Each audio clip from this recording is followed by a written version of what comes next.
It's been one of those days.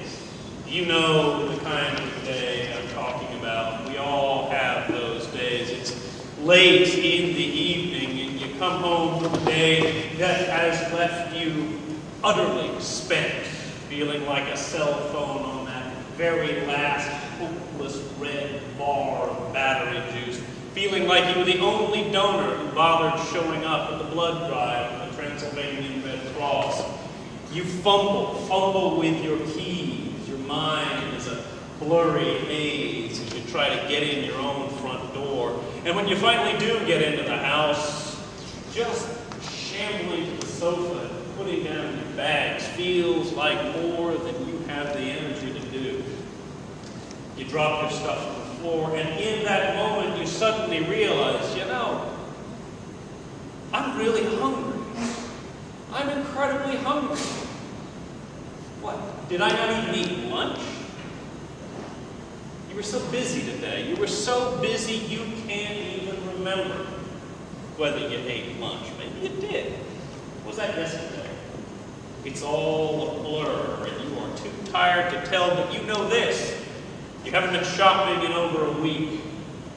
Is there even any food in the house? I mean, it's not like you were planning to come home and whip yourself up some crêpes Suzette, but you don't have the energy to get up and order pizza over the phone. You're hungry right now. And in 45 minutes, when that pizza shows up, you're not even sure if you will still be conscious. There's got to be something to eat in the house. And you know that the closet is empty and there's nothing in there you want to eat. There has to be something in the fridge.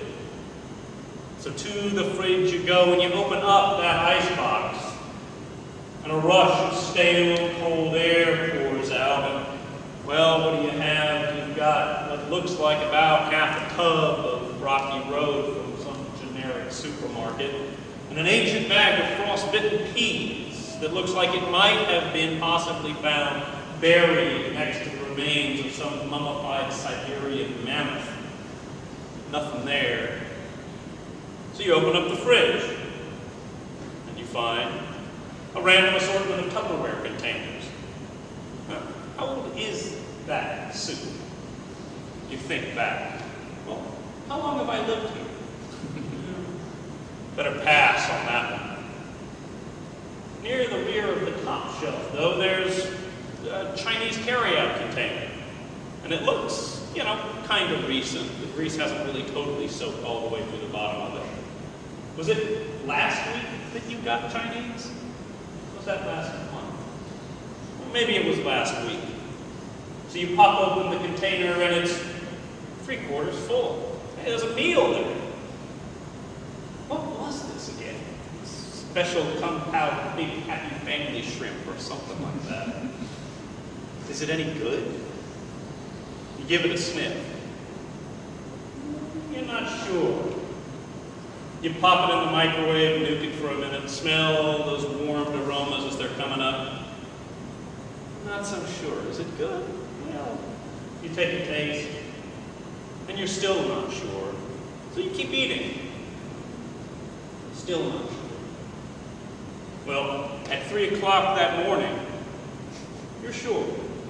Whatever microorganisms have made that shrimp their big happy family home are now blissfully reproducing in your digestive tract. Your entire gut feels distended, bloated, like it's filled with a solid, churning mass of undead shrimp wriggling and poking about with their little sharp legs and their flippy little tails. And there's a taste. It's a taste in your mouth that seems to be rising up from deep within, filling your throat, your sinuses with a heady cocktail of decay and mealy white crustacean flesh. You are in for a fun night. And when you come out the far side of that evening, even after you gargle your way through an entire bathtub's worth of Listerine, that flavor, that taste, is going to be with you for days.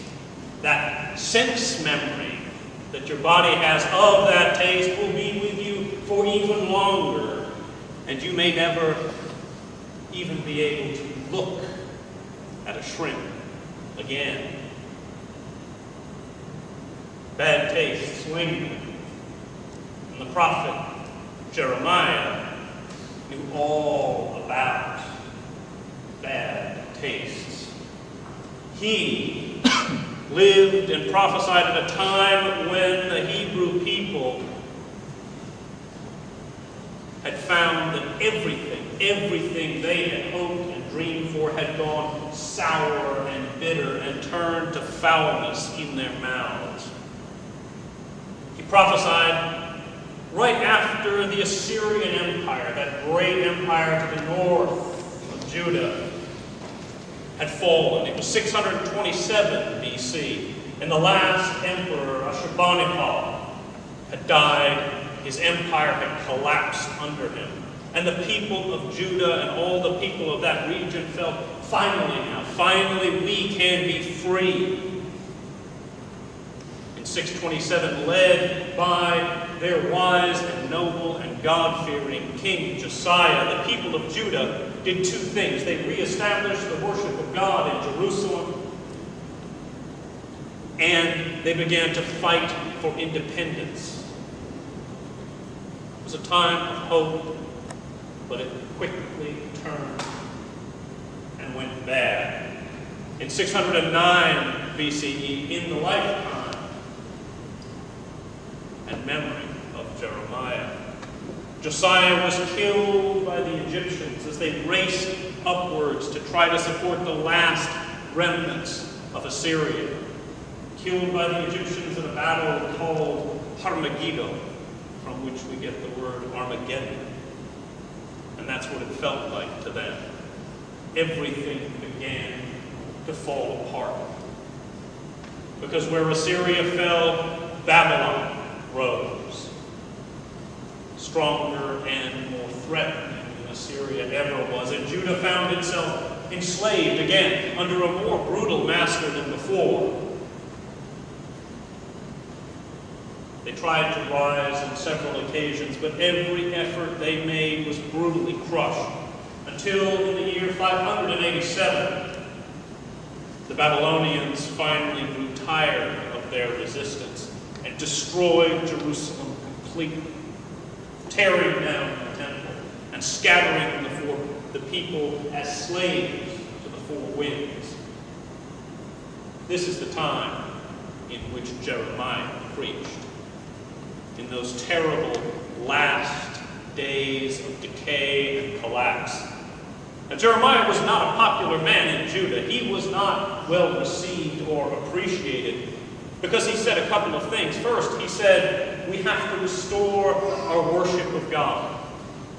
We have to try to focus on that, and we can't resist Babylon out of national pride, because if we do, we will be destroyed.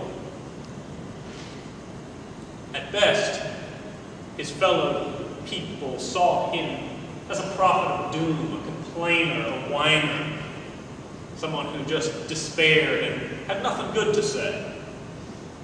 At worst, his fellow Judeans saw him as a collaborator with Babylon, as a traitor to his own people. How dare you undercut us in our struggle? How dare you subvert the will of the king and say we shouldn't fight? For saying those things, Jeremiah was imprisoned. He was thrown into pits. His life was threatened. Of course, it turned out he was right.